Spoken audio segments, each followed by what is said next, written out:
ঝালকাঠি রাজাপুরে দুই উপজেলা চেয়ারম্যান প্রার্থীর সমর্থকদের মধ্যে পাল্টাপাল্টি হামলা, আহত ২৫। ঝালকাঠি প্রতিনিধির তথ্যচিত্রে বিস্তারিত।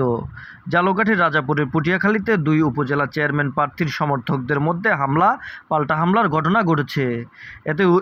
এতে উভয় পক্ষের অন্তত ২৫ জন আহত হয়েছে। বুধবার রাত 8:45টার দিকে উপজেলার পুটিয়াখালী বাজার এলাকায় এই ঘটনা ঘটে। পুলিশ ও প্রত্যক্ষদর্শীরা জানান, দোয়াত কলম ও মোটরসাইকেল প্রতীকের সমর্থকরা প্রচার প্রচারণা চালানোর সময় উভয় পক্ষের মধ্যে দুই দফায় পাল্টা হামলার ঘটনা ঘটে। এতে বেশ কয়েকটি মোটরসাইকেল ভাঙচুর সহ উভয় পক্ষের অন্তত ২৫ জন আহত হয়।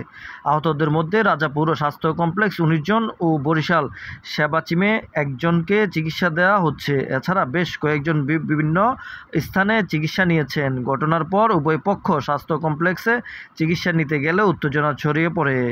রাজাপুর থানার ওসি আতাউর রহমান জানান, খবর পেয়ে পুলিশ ঘটনাস্থলে গিয়ে পরিস্থিতি নিয়ন্ত্রণে আনে। এই ঘটনায় কোনো লিখিত অভিযোগ পাওয়া যায়নি। অভিযোগ পেলে তদন্ত করে আইনি ব্যবস্থা নেওয়া হবে। পরিস্থিতি নিয়ন্ত্রণে রাখতে পুলিশি টহল জোরদার করা হয়েছে।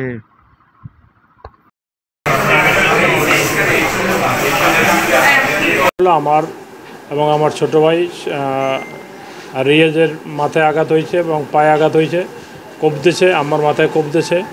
ওদের কাছে ধারালো অস্ত্র ছিল।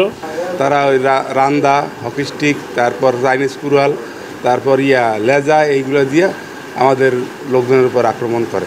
ঘটনায় আমরা এখন পর্যন্ত ১৫ জনকে চিকিৎসা দিয়েছি, যার মধ্যে একজনকে বরিশাল শেরেবাংলা মেডিকেল কলেজ হাসপাতালে রেফার করা হয়েছে।